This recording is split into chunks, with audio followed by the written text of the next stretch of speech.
Good. All right, well, let's get into it. I want to tell you, tonight I'm going to tell you about two guys, and I'm going to tell you a little bit up front, tell you a little bit about them, and then I'm going to come back to them at the end. So you got to kind of hang on, kind of build up as we go. But I want to tell you about the first guy. So the first guy got saved in 5th grade, some kind of youth camp, youth retreat type of deal. Got saved, but then just a year or so later, his parents got divorced. Okay, maybe some of you can relate to that. Parents got divorced. Started struggling with that, started struggling with depression, started struggling with rage, just different outbursts of things. He would just get angry. He struggled with stealing. Pretty much every day, he was taking something that didn't belong to him. Some of us, maybe that's music. Hopefully we're moving away from that as we get older. But he stole every day. Maybe not. I heard the grunts. He stole every day. He lied. Maybe you know someone like that. Maybe that's you. He lied. It was just part of his vocabulary. It just came natural. Whatever story it was, he would hype it up to the next level to maybe make himself look cool or maybe make the scene more dramatic. He lied all the time. Then he moved into high school and into college, and he started to struggle with alcohol. Started drinking, got to a point where he was drinking so much it'd be before school, after school, maybe at times even during school if he could get away with it. And then he moved into drugs, all kinds of stuff, weed, cocaine, bars, you name it, whatever there is out there. He struggled with it. He was the leader of many, many people falling into that lifestyle. He made a bunch of friends, was a personal kind of guy. Everybody liked him, everybody loved him. They wanted to do whatever he wanted to do, and so they just naturally followed him wherever he went. So he led people in some dangerous places. Many of them are either still there today or in jail. And then last but certainly not least, he struggled with women. He slept with so many girls he couldn't keep track. And all the way through high school and college, he never once was faithful in a relationship that he was in. Some ladies would call that a pig. He was an ungrateful guy. But then there was a grateful guy. This one began a relationship with Christ, but the difference here was when he had this encounter with Christ, he began to pursue that. He began to follow that. He decided to dedicate the rest of his life from this point on to service to Christ. Started a little Bible study with some friends of his. Developed, people were kind of growing, people were coming to know Christ. Some of the church staff, kind of fellow church staff in the area kind of noticed him. Started to pursue him, see if they could get him maybe to come on their church staff with them, be a part of what they were doing at their particular ministries. He eventually came on one of those staffs, was one of the youngest guys to ever be there. Began founding a ministry. Did some college ministry along the way at local college campuses. Pursued God. Gave him everything that he had. Built an incredible leadership team. Many of those became staff members one day down the road. Two guys. One grateful, one ungrateful. Both forgiven. Both experience a moment of salvation. Whether church camp or whatever place it was for you, maybe church, maybe underground, both experienced a moment of salvation, but the difference was one understood, saw the magnitude of the sin that he was forgiven from, and he couldn't help but move toward the one who forgave him. The other one experienced that moment, but just misunderstood it, didn't quite get it, didn't quite know what it meant, and so naturally he became ungrateful and pursued a life that had nothing to do with the glory of God. Two people, one grateful, one ungrateful. We'll come back to that story later.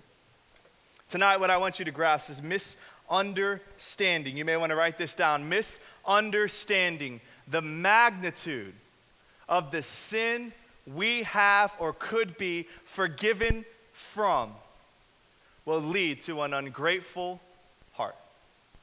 Misunderstanding the magnitude of the sin that we have been forgiven from will lead to an ungrateful heart. For our passage today, I need to tell you two things, just some context, we like to call it, so you can kind of understand what's happening. In our story, if you want to turn to Luke 7, that's where we're going to be. But in our story, we're going to see a guy named Simon, and Simon was a Pharisee. A little background on what a Pharisee is, if you didn't know this. This is a strict religious sect of Judaism. They were very passionate about their law. They wanted everyone to follow their law, and they did many things to make that happen. Things they pursued heavily were things like tithing, things like the Sabbath. The Sabbath is keeping one day of the week holy, separated from everything else, fully devoted to God. And these guys were rigid on the law. And in the process of that, they strongly disliked Jesus Christ, who we've been studying all the time here, but specifically in the parables that he's telling. These guys strongly disliked Christ. And maybe you'd ask why. Well, the reason was, see, they knew a Messiah was one day coming. They knew someone, we now know Jesus, but back then they didn't understand, but they knew someone was coming from God that would come, that would remove sin, and he would save everyone. They knew it was coming. But the problem was, when Christ came, who actually was the Messiah, we find out later on in our text, when Christ came, he did so many radical things that it didn't make sense to them, so therefore they turned away from him and even began, some would say, to hate him. And so Christ constantly had this battle between himself and the Pharisees because they were so caught up in following the law, they completely missed that the Messiah dropped down right in front of them. And so because of Christ's radical views and things like healing on the Sabbath, which was a complete no-no, but then the Lord Christ did it and everyone was blown away.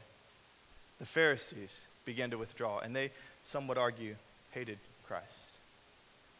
There's the conflict that's happening. Simon is a Pharisee. Simon the man in our story. Second thing I want you to see is we're going to read about a banquet tonight. This particular type of banquet, or dinner, I think would be a better way to describe it for us to understand. But at this dinner, a couple things would typically happen. How many people have had a party at their house? Just raise your hand. Don't worry, it's all good. Alcohol didn't have to be involved. Raise your hand. Pretty much most of you, how many have at least have been a part of a party? Maybe planning it, maybe whatever. Okay. All right. So a couple things in this day and age would happen. Maybe you did this. I don't know. Let's just see. First, the guests that would arrive would be honored, and they'd be honored by the person hosting the party, greeting them with a kiss. Some of you are already liking this kind of party. Hang in there, all right? Get your head together. But it was customary in this time, whether it was male to male or male to female, they would kiss each other on the cheek. That was a form of greeting. It was an honor. Another thing that they would do is they would wash the feet of their guests that would come into their house. You go wash their feet. Okay, that's kind of weird, right? That party got really weird real fast.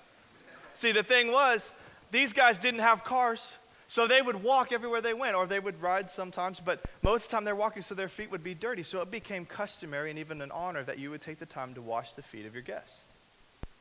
And then last but not least, at these types of dinners, which is totally rare for us, they would sit at low tables. Maybe if you've been to a sushi place that kind of has the low sitting table. Okay, no sushi fans, that's okay. You'll be forgiven later. They would sit at a really low table. They wouldn't use chairs like we do today, and they would lean on their left side. Okay, I'm not going to do it, but they would lean to their left. They would stretch their legs out this way, and then they would eat with their open right hand. Okay, this is what they call reclining or leaning back. This is how they did it. So that's how they enjoyed it. But then also on top of all that, the honored guests or the invited guests would sit at the table. But then other people from around the area or the village or the town, they would come too, but they wouldn't sit at the table. They'd line up against the wall. Some would stand, some would sit, but they would come. And it was almost like an honor for the guests to say, look at all the hustle and bustle. Look at all the people that came to my party. So you got to know the scene as we move into the story, because when we see the woman walk in, it's not going to be weird. It's normal, okay? Maybe some of you need to rethink how you do parties, because I'm telling you, this is cool. Now, I may not wash their feet, but wash their car would kind of be equivalent in our day and age. A couple of things you need to know as we move in. There you go. Let's read our passage, Luke 7. We'll start in verse, whatever I tell you, 36. We're going to start from the beginning. We're going to go read all the way through. It's a little bit of a long passage. Hang in there. If you don't have a Bible, you can look up on the screen or look on with the person next to you. Here we go. Luke 7, verse 36. It says, one of the Pharisees, remember we just talked about who they were, asked Jesus to have dinner with him. We're not sure if that was out of malice or if he was actually just intrigued to know what Jesus is about. Either way, he invited him to dinner. So Jesus went to his home and sat down to eat. When a certain immoral woman from that city, a moral context would push us to think that it was prostitution type of immorality, but we're not sure. Let's just call her a sinner. Whatever it was, she was well known for being a sinner. When a certain immoral woman from the city heard he was eating there, she brought a beautiful alabaster jar filled with expensive perfume. Then she knelt behind him at his feet, weeping. Her tears fell on his feet, and she wiped them off with her hair. Then she kept kissing his feet and putting perfume on them. When the Pharisee who had invited him saw this, he said to himself, if this man were a prophet, talking about Jesus, if this man were a prophet, he would know what kind of woman is touching him. She's a sinner. Then Jesus answered his thoughts. I love that. Jesus knew what he was thinking. Simon, he said to the Pharisee, I have something to say to you. Taps him on the shoulder. I got something to say to you. Go ahead, teacher, Simon replied. I'm kind of liking this. I should have read to the kids back in the day. 41, then Jesus told him this story. A man loaned money to two people. 500 pieces of silver to one and 50 pieces of silver to the other. Now 50 pieces would be about 2 days' wage. 500 would be roughly 2 months' wage, a little less than 2 months' wage. Lent this amount of money, 500 pieces and 50 pieces. But neither of them could repay him. That's called debt. So he kindly forgave them both, canceling their debts. Who do you suppose loved him more after that? Jesus poses this question. And Simon answers, I suppose the one whom he canceled the larger debt. That's right, Jesus said. Then he turned to the woman and said to Simon, look at this woman kneeling here. When I entered your home, you didn't offer me water to wash the dust off my feet, which was customary. But she has washed them with her tears and wiped them with her hair. You didn't greet me with a kiss, but from the time I first came in, she has not stopped kissing my feet. You neglected the courtesy of olive oil to anoint my head, but she has anointed my feet with a rare perfume, expensive perfume. I tell you, her sins, and they are many, have been forgiven. So she has shown much love. But a person who is forgiven little shows only little love. Then Jesus said to the woman, your sins are forgiven. The men at the table said amongst themselves, who is this man that he goes around forgiving sins? And Jesus said to the woman, your faith has saved you. Now go in peace. I want to point out 3 things that Simon misunderstood tonight. It's really simple. I'm praying you get something out of it. The first thing I want to show you is that Simon misunderstood the woman. Simon misunderstood the woman. See, you got to see the picture here. Here are all these religious leaders, all these men high in power, probably women there too, but focusing on the men. And then walks this woman, a sinner. Let's just call her a prostitute for sake of understanding the magnitude of her sin. This prostitute or this hooker, she walks into the room. She has no care for who else is there. She's not looking around for permission. She walks straight in and she walks straight to the feet of Jesus. And she bends down. And her plan is to wash his feet or to put perfume on his feet. But in the midst of that, as she bends down right in front of Jesus, she can't help it, but she begins to cry.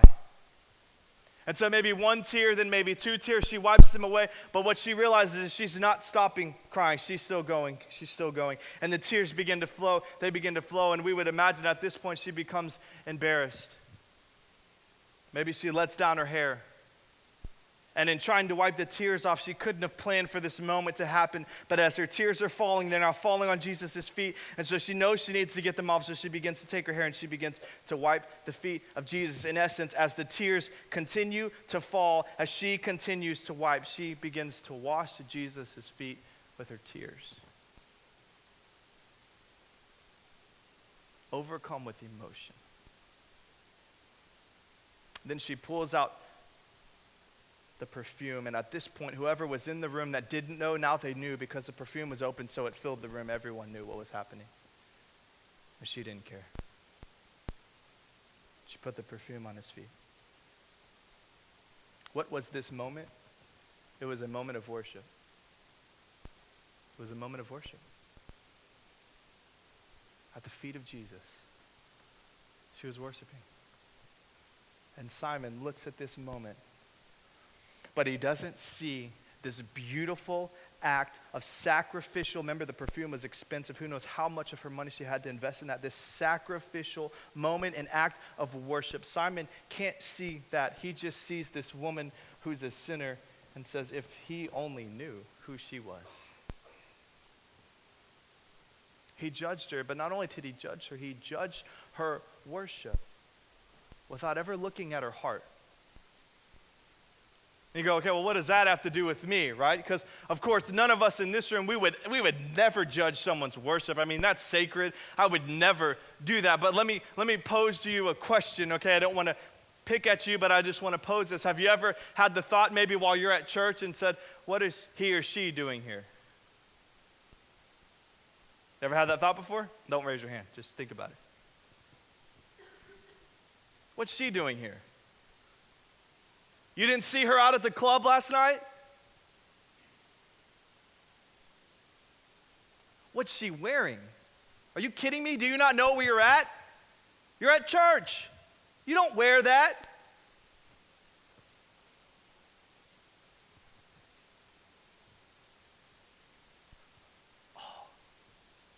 We're all singing. She doesn't have her hand raised. It was him picking on the girls. He doesn't have his hand raised. What is he doing? What do you think, we're just singing for no reason? If your hands aren't raised, it's not worship, right?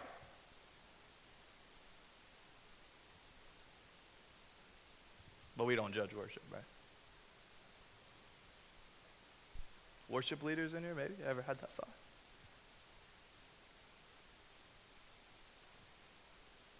They're not singing.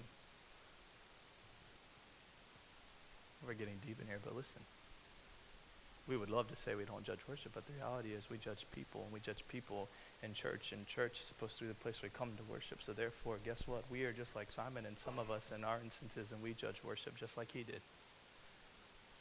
This beautiful moment, this beautiful act as this woman, broken, hurting, careless of anyone else that was in the room. Some of us just need to grab that tonight more than anything else and forget about the people that are around us. She came to Jesus' feet, knelt down with tears streaming so much she couldn't control them. I don't know about you, but that's worship.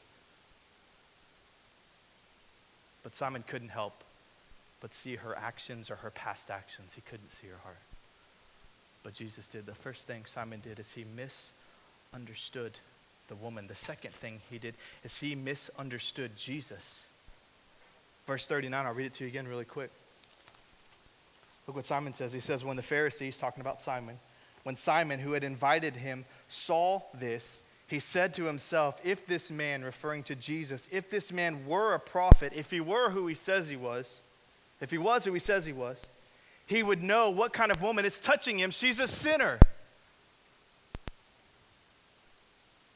Simon misunderstood Jesus. See, the first premise he had was right. If he was a prophet or if he was Jesus, then he would know what's going on in her world. He would know who she is. Make no mistake about it. Jesus knew who she was just like he knows who you and I are. He knows everything about you, everything you hide from people and everything you show people, every thought you have that no one else knows and every action you make that everyone does knows. He sees and knows everything. So make no mistake, the first premise was right. He did see the woman. The difference was he understood. He knew the sin. But the second premise, see, he says, well, if he only knew, then he would never let her touch him. And that's where we get mixed up. And that's where Simon got mixed up, because the reality was Jesus came for her. He came just for her and just for you and just for all of us that are sinners. He didn't come for the sinless. He came for the sinners. But the problem was Simon and the Pharisees, maybe, were so caught up in just doing the actions. If I do this, then I get to heaven. If I do this, then I get to heaven. If I do this, then I get to heaven. So caught up in that, they completely missed the moment and why Jesus was even there. And some of you tonight, can I just tell you something that you need to hear? You have got to stop thinking that your sin is unforgivable, because it is. If Jesus came for the sinless, all of this would be for nothing, but he didn't. He came for the sinners. The sinners. And some of you, I know just from our experience here in this ministry, you've got some things in your life that you've done that you can't get over, you can't think past, you can't move past. But I want to tell you something. Look at this example tonight. Jesus came for you and for me. He came for the sinners to remove that sin so they could start anew and move towards him. That's why he came. But Simon misunderstood that. He misunderstood Jesus. Then Jesus tells the parable, and I won't read it to you, but he says basically there's these two guys, they both owed money. They both owed a lot, but one owed even more. And both of them were forgiven. What he's saying is what I just said. Big, small, doesn't matter. Some people go through acts of murder. Some people just struggle with gossip and lying. Some will go and through bad decisions, get into bad relationships. They'll end up in places they didn't intend to be. Some will end up with kids. Some will end up with just a broken heart. Some will end up just totally disrespecting their body. But either way is irrelevant, because what Jesus is saying is no matter how big or how small, I've come to forgive even that. Even that. But see, Simon misunderstood Jesus, and I just pray tonight that you don't do that. Not for their sake, not for my sake, not for anyone else here, but for your sake. That you would remember that your sin, he came, and he died on the cross so that you could be forgiven no matter what it is. Simon misunderstood Jesus. And then the third thing, the last thing is Simon misunderstood himself. Verse 44. It says, then he turned to the woman and said to Simon, this is Jesus. Then Jesus turned to the woman and said to Simon, look at this woman kneeling here. When I entered your home, you didn't offer me water to wash the dust from my feet, but she has washed them with her tears and wiped them with her hair.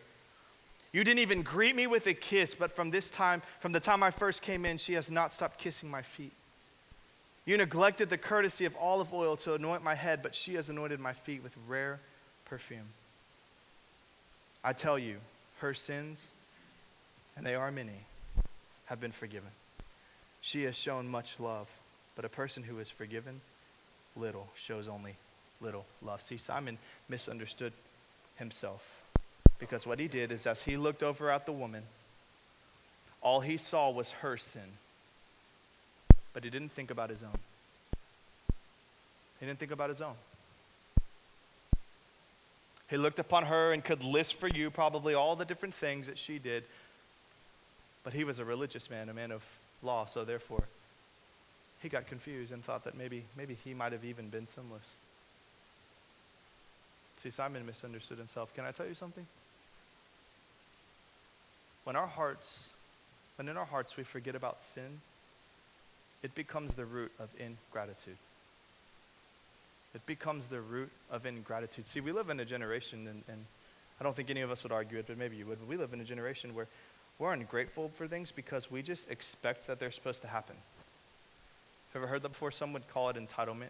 I think it's a strong word, but it's true. We have this thought that I'm not grateful because that should be given to me. I should have a car. I should have an education. I should have a house. Even if I am 30, my parents should let me live there. I should have a boyfriend. I should have a girlfriend, not later, but now. He should forgive my sins because he made me. Oh, we would never say that though, would we? He should provide everything for me because I deserve it. So we live in this thought, in this sense that we're ungrateful because we think everything should be handed to us. And can I tell you something? You may not realize this. How many people have ever been outside of this country? Just raise your hand, shoot your hand up. Hi, so I can see. Okay, almost everyone. Good. What happens when you step outside of our country into most others? I'll tell you, you begin to realize how blessed we are here, don't you? Everyone agree that's been out of the country? Step away for just a few hours and you begin to realize what we have. But let me tell you something. I want to tell you what you need to see tonight. Even if you lived in a desert with no water, no food, I'm trying to think what else would be dramatic. I don't know. Whatever. You lived in the desert. Or you lived in the slums, in dirt, with no food. No matter what. Either extreme. If Jesus Christ has come into your heart, you should have an attitude of gratitude. And you go, what? You know why? Because here's the deal. This journey, and this isn't news to most of you, this journey here on earth, this little life that we're walking through, with some of us it's great right now, some of us it's not so great right now, all of this, it's temporary. And you go, well, how do you say it's temporary? Because it's temporary because when we get to heaven, those of us that have accepted Jesus Christ as our Lord and Savior, when we get to heaven, that will be for eternity. You know why we have a hard time understanding that? Because there's no way to put that into words. When we hear eternity, we just think about the Bible. But when we hear eternity, you should think about forever, ever and ever. Take your life, live to whatever, that I can't see. Words can't describe it. I'm throwing myself off. The point is, if you're a believer in Jesus Christ, you should have joy whether you live in the slums or you live in the deserts. Why? Because this place is irrelevant, because when you get to heaven, you will stand before the King and you will have everything, and there will be nothing in the world that could compare. You go, well, wait a minute, how tie this in together, because I'm so confused. Where's the gratitude come? See, the gratitude is not only do you get that, but he pulled you out of this, which is a reference here, but a pit of hell, of fire, heat. Some of us are used to it in Houston, but I'll tell you, it'll be nothing like what we have here. There will be pain and misery, and again, words can't describe. So how can we have an attitude of gratitude? Because as believers in Christ, not only do we look ahead to heaven, but we know where we're not going as a believer in Jesus Christ. So then you go, well, how am I gratitude? Because whether I'm in the desert or I'm in the slum, I know where I'm going, and that place is going to be better than anything else. So how does this relate to us? Because guess what? Every single one of you that are sitting here, even if you don't have a car, even if tonight you're not sure where you're going to go stay, you still have it better than most people in this world. And so not only did he give us an eternity, for those that believe, please don't miss that. You have to believe and accept Jesus Christ in your life. But for those that have that, not only did he give us eternity, but while we're here, he has blessed a lot of us abundantly. Abundantly. A good father takes care of his kids. He takes care of his kids. So the two guys, talked about them at the beginning. One, crazy story, ungrateful. The other one, grateful. Gave his life, served for Christ. Two guys. They're not actually two guys. It's the same guy. And the same guy as me. That's my story. That's what I went through. Those are the decisions that I made. Places I've been, and the places that I'm at now. You go, what does that have to do anything? Because let me tell you something. Anytime that I begin to feel ungrateful, I feel like I wish things were better, I can look back and go, man, look what he did for me. It's just me. Look what he did for me. And then when I start complaining, let me tell you what I complain. Let me give you some things so you can reel this home. Maybe this will hit you. I complain about a lot of things until I remember this fact. First thing, I've been complaining here for a long time because I got to this church, I came on staff, and I really wanted a mentor. I wanted someone that would just pour into me. And I went a little while where I didn't necessarily have that. But I'm going to tell you what's been happening all week long. We've been planning for a funeral. And I've had a guy at my work that has gone over the top to make sure that I had everything I needed, that I knew exactly what I was going to do and exactly when I was going to do it. Can I tell you something? I'm just going to be honest with you, and you're going to think I'm a jerk, and just the truth. I have gotten so annoyed all week long because it's like every little conversation should just be a quick sentence, but it's a 30-minute lesson. And I'm just speaking truth. And I'm sitting here going, oh, come on, man, hurry up. And I'm looking at this, and I'm reading this, and I'm getting ready for night. I'm sitting in my office, and God's like, hey, by the way, you remember when you prayed for that? You remember when you asked me for someone that would take the time to sit there and walk you through what you needed to learn? You remember when you asked me for that? Guess what? I gave it to you, and you've been the most ungrateful person. And I was just like, I'm not sharing that tonight. But you're right. And then ministry, we're here, we're doing ministry, and things are tough sometimes. It's stressful. I mean, you guys drive us crazy. I'm just kidding. But it's stressful, and there's issues, and there's struggles, and all these things are happening, and I begin to get ungrateful. I'm just like, why are these people crazy? Like, why are these leaders mad at me? And I don't get it. Everyone hates me. Life is terrible. And then God's like, hey, remember, because of your newfound life in me, you can even do that. Because before me, let me be honest with you, I was working at Interstate Batteries, making $10 an hour, using that money to pay my bills and to pay gas, and that was all I had left, living at home.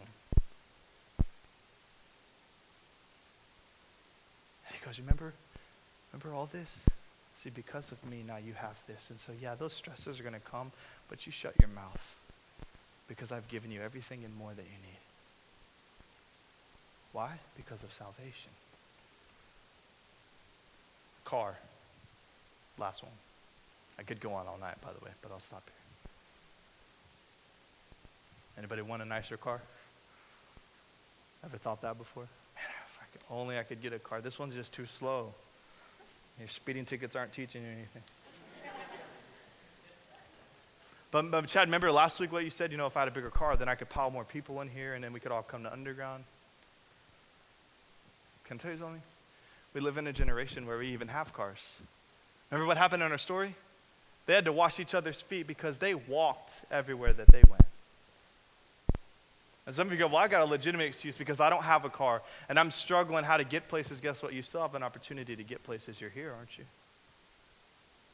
I'm not trying to beat you down. I just want you to see the things that I've said because I've done that. Nice car that drives, it works, it's got AC. And down here, we know that's a necessity. It's got everything I need, but I'll look around and go, man, that would be cool to have. Be a lot faster, and people think I'm cool.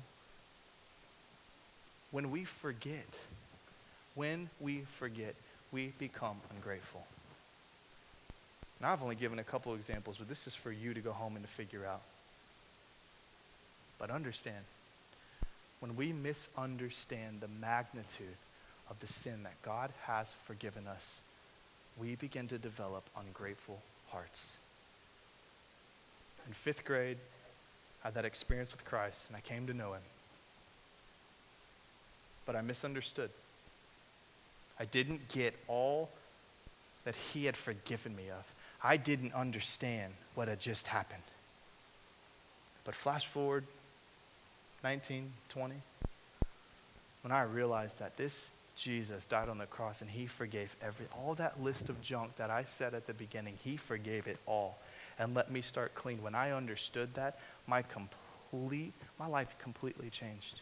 My worship completely changed. My passion completely changed. Why? Because I finally understood the magnitude of the sin that he had forgiven me from. Do you get that in your life? This isn't about what you do or don't have. Are you grateful for the simple fact that Jesus died on the cross so that you could be forgiven and you could spend eternity in heaven with him? This is what he's driving home. One guy was forgiven a lot. One guy was forgiven a little. It was irrelevant. They were forgiven. When we miss that, we become ungrateful. We become ungrateful.